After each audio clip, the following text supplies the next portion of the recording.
MLA మీద పడుతున్నాయి. Member of legislative assembly, MLA అంటే అంతే కదా. And when the assembly it self is not getting assemble for the sufficient time, member of legislative assembly అని అనటం కూడా కొంచెం ఇబ్బందే. ఇప్పుడు అలా కొంత టైం వరకు రాకపోతే, అబ్సెంట్ ఎక్కువగా ఉంటే వేటు పడేటువంటి అవకాశం కూడా ఉంటుంది కదా రాజ్యాంగంలోనే ఉంది. 60 రోజులు కంటిన్యూస్గా సెషన్కి అటెండ్ అవ్వకపోతే, లీవ్ ఆఫ్ ఆబ్సెన్స్ లేకుండా, వ్యాలిడ్ రీజన్ తెలియచేయకుండా 60 రోజులు ఆబ్సెంట్ అయితే, so they would come under automatic disqualification. ఉంది, అది రాజ్యాంగంలో ఉంది. మరి అంటే ఆలోచన ఏమి అంటే కొంతమంది మధ్యలో వచ్చి సంతకాలు పెట్టేసి వెళ్ళిపోతున్నారు.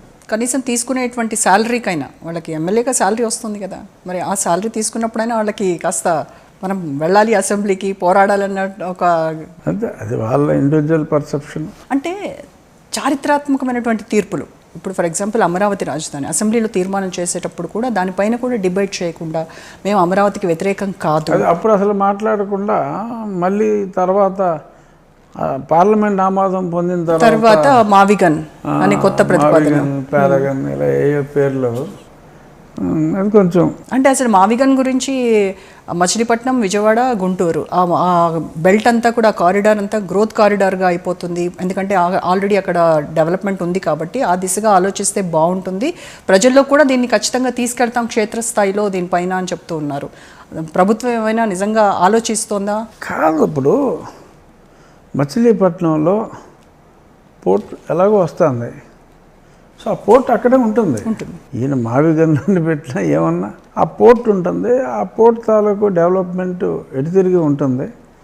And Vijayawada to Machilipatnam already ఈ national highway golden quadrilateral sea coast రోడ్లో భాగంగా ఆ రోడ్లన్నీ ఇప్పుడు కొత్తగా డెవలప్ చేయవలసింది అవసరం లేదు, అది ఆల్రెడీ డెవలప్ అయింది, దాని దారిని అది పెరుగుతుంది. దాన్ని మీరు రాజధాని అన్నంత మాత్రాన, అంటే రాజధాని అనేది ఒక ప్రాంతంగా ఉంటుంది, కానీ ఈ జగన్మోహన్ రెడ్డి గారు చెప్పింది ఏంటంటే, ఏదో అంటే సాక్షిలో గీశారు మావిగన్ ఇదని, అదేంటంటే ఆ హైవే ఏదైతే ఉందో హైవేకి అటు ఇటు మరి కిలోమీటర్ వెళ్ళారా 2 కిలోమీటర్లు వెళ్ళారో తెలియదు, కానీ హైవే చుట్టూ ఒక గీత గీసుకున్నారు. సో ఒక సిటీ నిర్మాణం అలా ఉండదు కదా. ఇప్పుడు చంద్రబాబు నాయుడు గారు ఒక విజన్ డాక్యుమెంట్తో ఒక కొత్త నగర నిర్మాణం ఓవరాల్గా ఒక పెద్ద గ్రోత్ సెంటర్ లాగా ఉండాలి అనే ఆలోచనతో చేశారు. It's unique thought.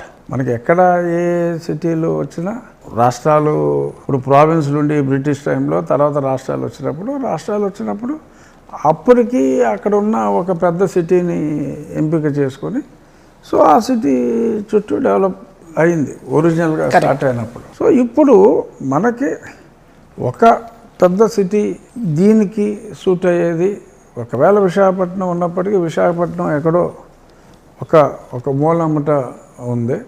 So Vijayawada, Guntur సెంట్రల్లో ఉన్నాయి, 2 సిటీలే కాబట్టి ఈ రెండిట్లకి దగ్గరగా, రెండిట్లకి ఒక రకంగా మధ్యన, సో కృష్ణానది తీరాన ఒక 30,000 ఎకరాల్లో, సో వేరియస్ 9 సిటీస్ అనే కాన్సెప్ట్స్తో, అంటే సిటీ అంటే ప్రతిదానికి 1000 ఎకరాలు అక్కర్లా, హెల్త్ సిటీ అని, అంటే అక్కడ హాస్పిటల్స్ అన్నీ వచ్చేలాగా ఒక మంచి ప్లానింగ్తో చేసుకుంటున్నారు. సో అది ఎక్సలెంట్ థాట్. అప్పుడు వాళ్ళు ప్రయత్నం చేశారు, వారి ప్రభుత్వం ఉన్నప్పుడు అది కాదు, ముందు ఇది పర్ఫెక్ట్ అన్నారు, నేను ఇల్లు కట్టుకున్నాను అన్నారు, తర్వాత 3 రాజధాని ఇది కాదు 3 అన్నారు, ప్రజలు 3 కాదు అని చెప్పి తీర్పిచ్చారు. వై నాట్ 175 అని వాళ్ళు అనుకున్నా కూడా ఓన్లీ 11 అని చెప్పి ప్రజలు తీర్పిచ్చారు. మరి ఇచ్చిన తర్వాత మళ్ళీ అసెంబ్లీలో ప్రవేశపెట్టి పార్లమెంట్ కూడా అప్రూవ్ చేసిన తర్వాత ఈ రకంగా మాట్లాడటం, దానికి ఒక టైటిల్స్ పెడతాం, మళ్ళీ ఒక వెసులుబాటు, మీకు గన్ అంటే జగన్ గుర్తొస్తే పోనీ మార్చుకోండి అని చెప్పి ఒక బ్రహ్మాండమైన వెసులుబాటు, ఇవన్నీ అదే కాదు, ఆయన ఒకవేళ మీరు పెట్టుకున్నా కూడా నెక్స్ట్ వచ్చేటువంటి గవర్నమెంట్ ఖచ్చితంగా మేము ఈ ప్రతిపాదన తీసుకొస్తామని ఆయన చెప్తున్నారు. అంటే అసలు ఏ ప్రభుత్వం వచ్చినా కూడా ఇక మార్చడానికి వీల్లేని విధంగా చట్టం చేశారు.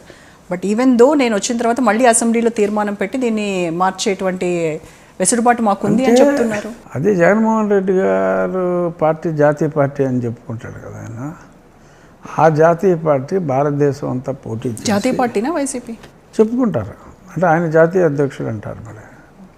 సో ఆ జాతీయ పార్టీ దేశమంతా పోటీ చేసి మరి వారికి 2/3 మెజారిటీ పార్లమెంట్లో, అంటే అప్పటికి నెక్స్ట్ ఎలక్షన్కి ఒక 800 చిల్లర సభ్యులు అవుతారు. ఏమో వైఎస్ఆర్ కాంగ్రెస్ పార్టీకి ఒక 500 మంది సభ్యులు వచ్చి ఇక్కడ ఈయన వచ్చి మళ్ళీ అక్కడికి పంపిన తర్వాత దాన్ని, ఎందుకంటే రాజ్యాంగం మార్చవచ్చు, సో ఇలాగా మళ్ళీ తిరిగి పార్లమెంటు తిరిగి నిర్ణయం తీసుకుంటే జరగవచ్చు. సో ఇక్కడే ఆ 11 వస్తాయో ఎమ్మెల్యేలే 11 వస్తాయో రావో అనే పరిస్థితిలో 500 మంది ఎంపీలు రావటం, ఆయన ప్రధానమంత్రి అయితే ఆయన ప్రధానమంత్రి అవటం, ఇవన్నీ దాని గురించి ఈయన మావిగాన్ని ఎంత సిల్లీగా ఉంటుందో మనం అది జరిగితే అని మాట్లాడుకుంటాం కూడా అంతే సిల్లీగా ఉంటుంది కాబట్టి, సో దాని గురించి ప్రజలు ఎటువంటి కలత చెందకుండా నిశ్చింతగా ఉండొచ్చు. ఓకే, ఉన్నారు కూడా.